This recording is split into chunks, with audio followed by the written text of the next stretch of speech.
Hello, welcome to another video about exciting world of sprinklers. Today I'm going to try to explain to you how to properly set your sprinklers in your yard. If you're doing everything yourself, you might be new to this. If you're professional, then you don't need to watch this video, you already know what to do. But if you're like me and you like to do everything by yourself, then this video is for you. So let's get started. This is a little map that I drew, and you can do the same with your yard and your house, your home, and make sure you measure everything correctly. You have your yard measurements, everything should be exact, and then you can figure out the scale here. I figured my scale here is for every 1 inch on this map, it would be 4 feet in real life. So for example, the property line here is 104 feet and the property on this side is 96 feet. So I kinda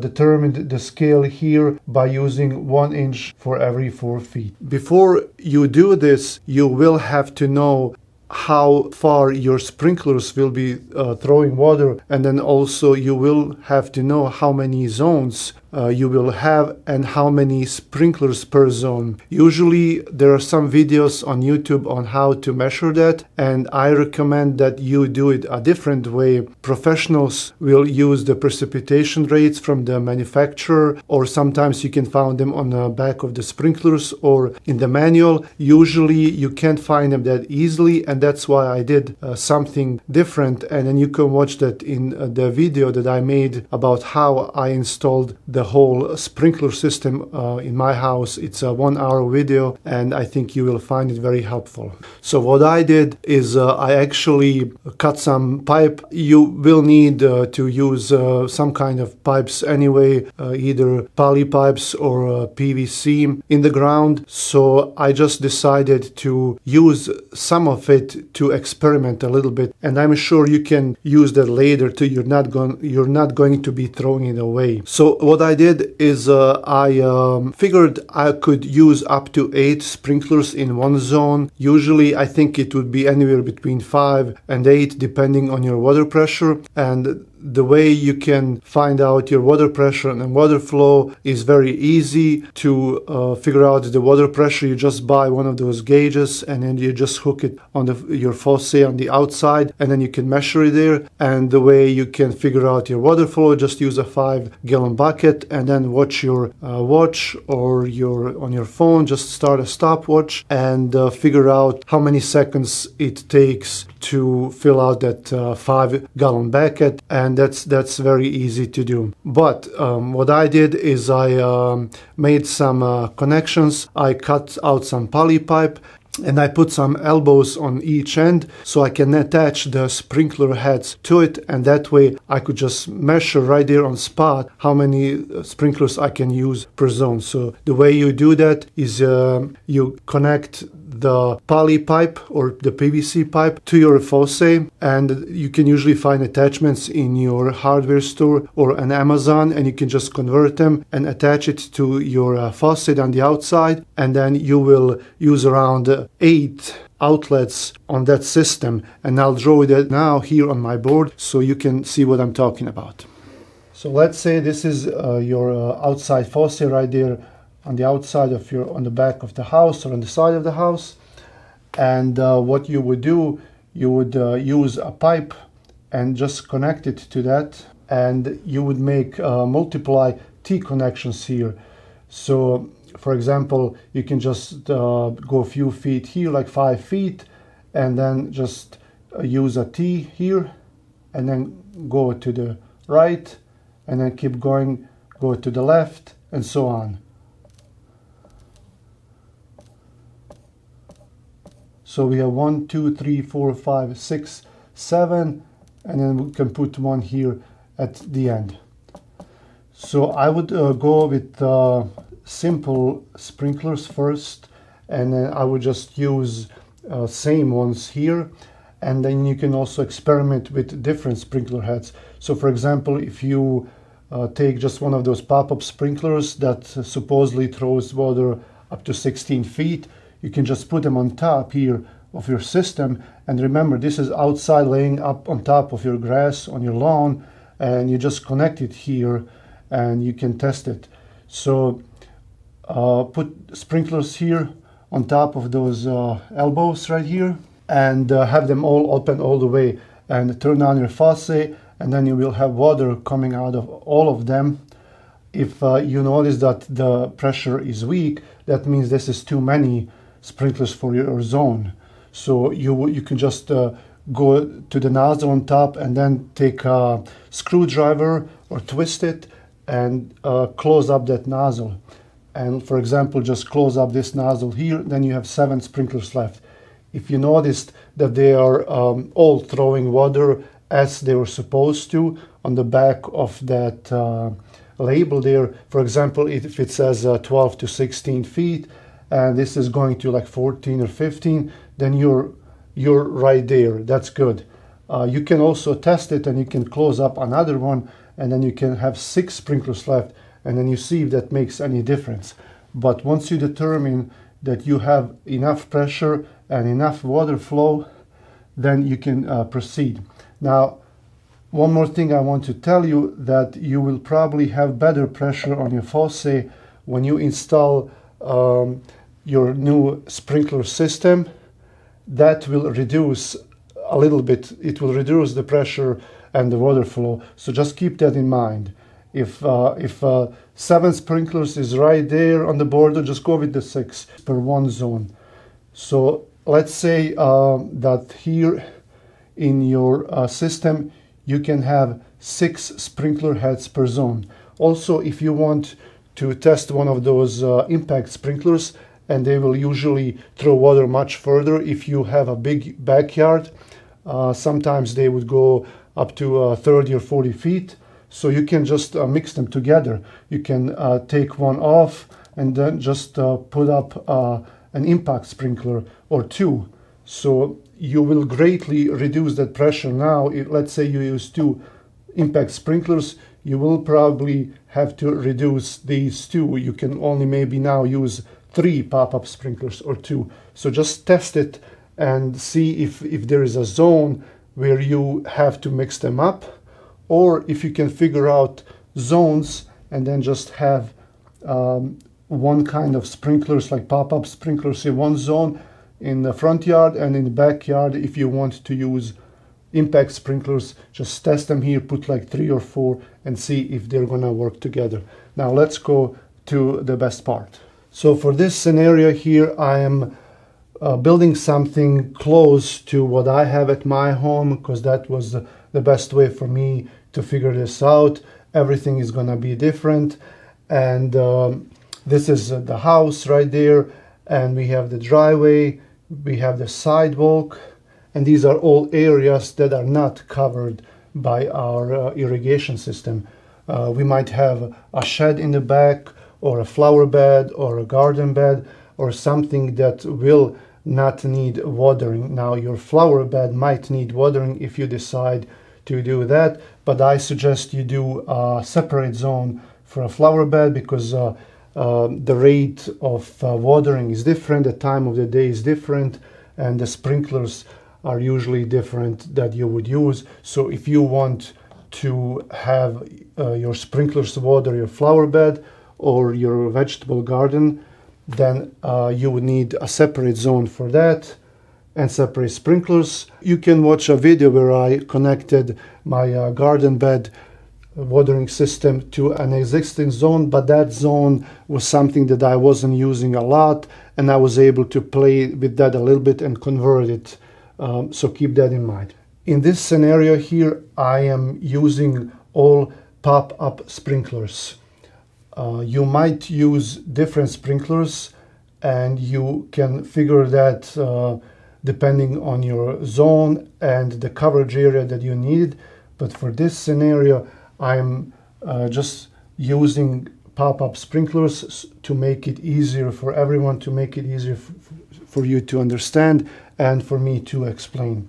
Like we said, 1 inch is 4 feet, and I'm using pop-up sprinklers that can throw water up to 16 feet.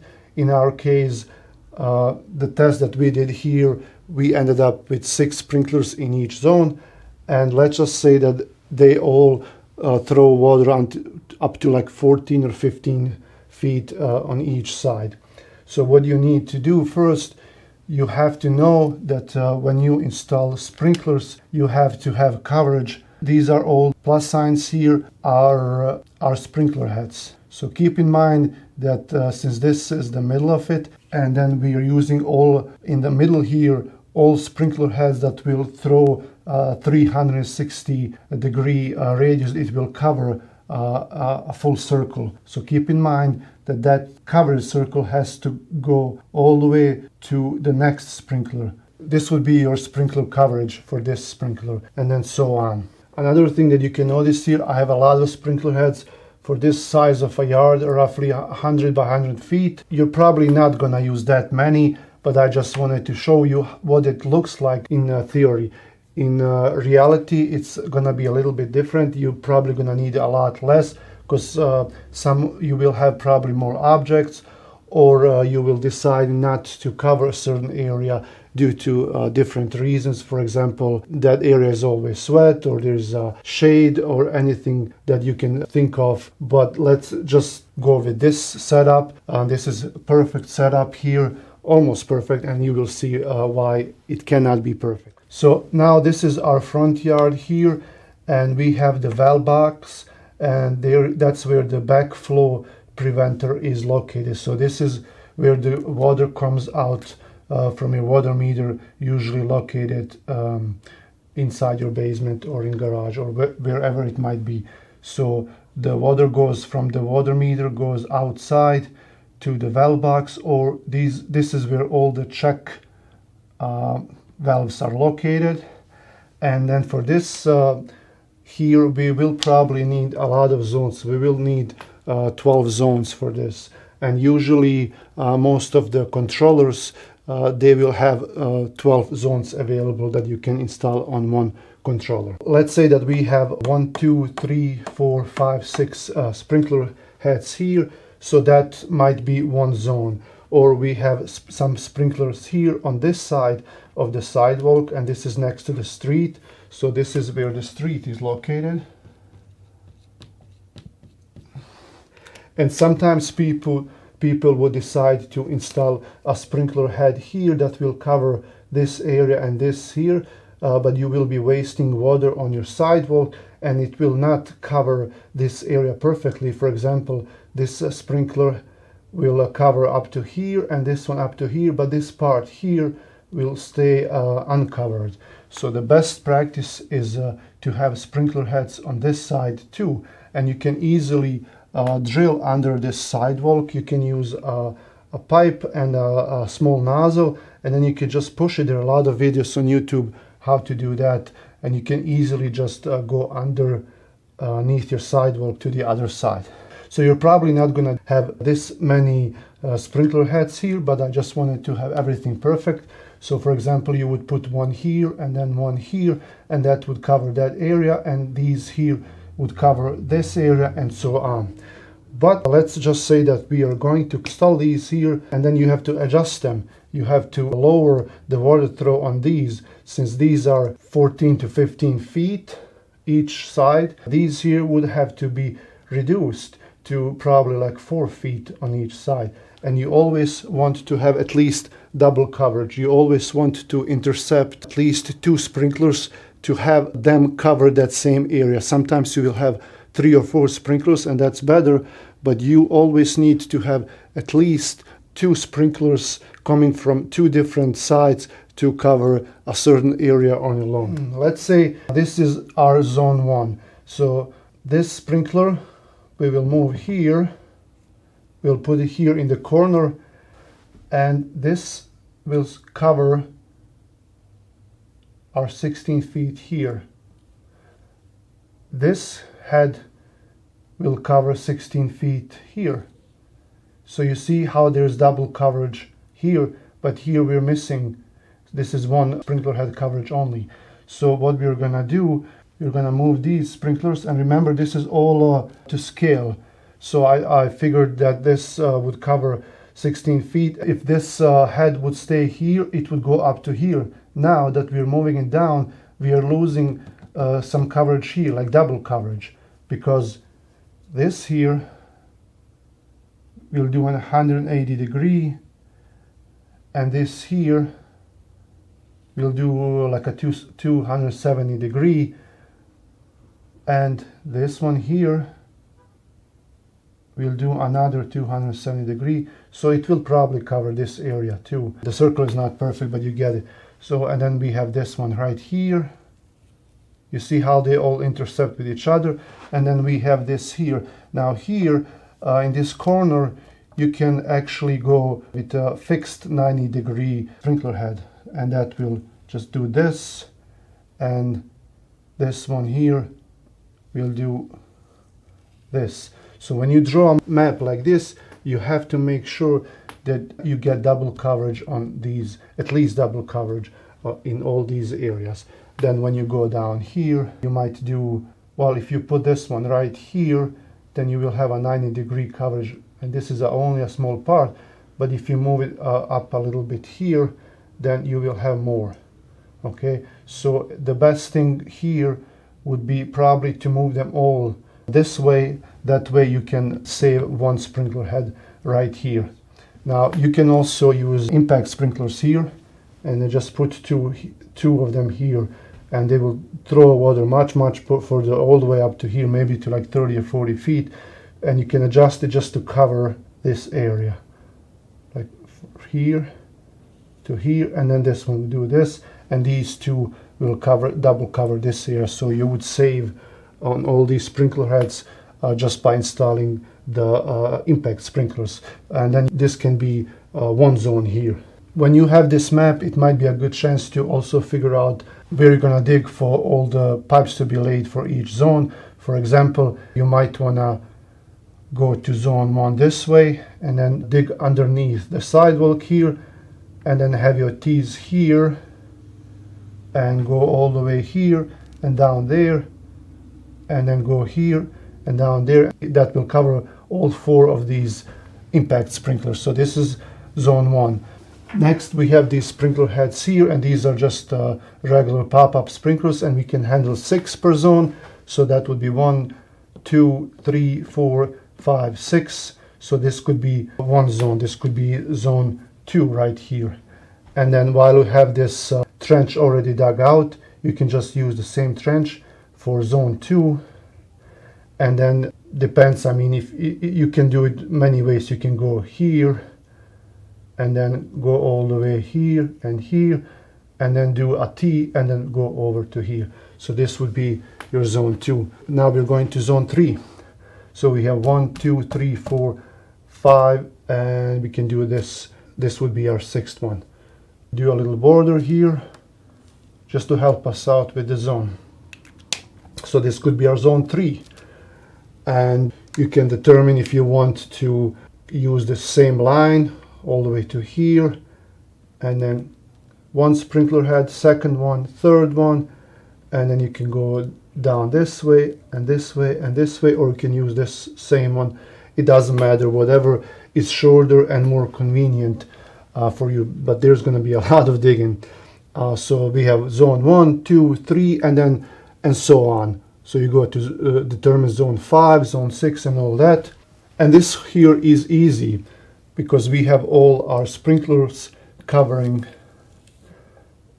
all these areas, as you can see. And this one is doing this and that. I just don't want to make this too messy for you. But so this is perfect, and this came out perfect because you started on this side. You started measuring here and going here, and you go 8 feet, like from here to here is about 7 to 8 feet, because this will cover a 15 feet radius. So you go 7, 14, 21, that's easy. And same thing here, you go 7 feet, 21 feet, 28, 35, and so on, and then you adjust it here as you come to the end. And you just do the same here, but we have a problem now because no property is going to be perfect. Now we have this here, like we go 7 and then we have 3 feet right here. So what do? It doesn't make sense to have coverage here and here. So what you can do here is you can move this sprinkler to put it between this sprinkler and that sprinkler, because you don't want to lose it. If you delete this one, you're going to have a little bit of lawn here that's not watered.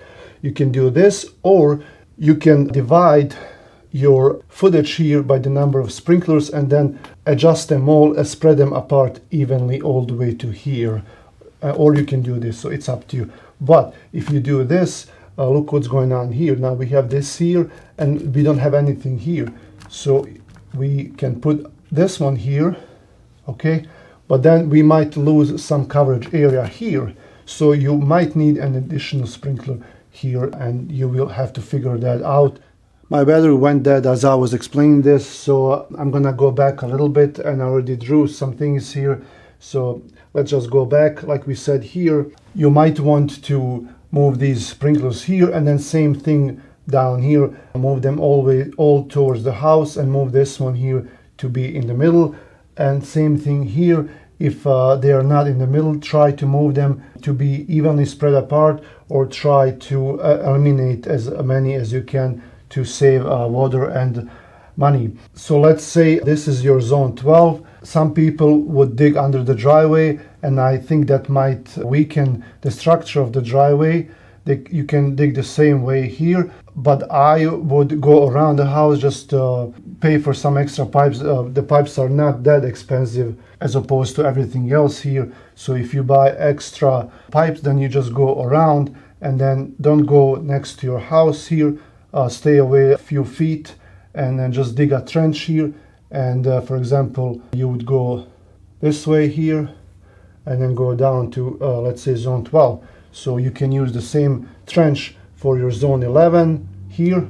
Just do double pipe. So one pipe would be for one zone, and then go with the second line for zone 11 here, and then with the third line for zone 10, 9, 8, and so on. So this side here, you can save yourself some digging, and try to save some digging either way here. What I was explaining before, but we didn't catch it on camera, is this part here. You would have to move all these sprinklers to your house, because that area here might not be covered if you leave them here. And I only draw them here because that's, if you spread them evenly apart, that's where they're supposed to come out.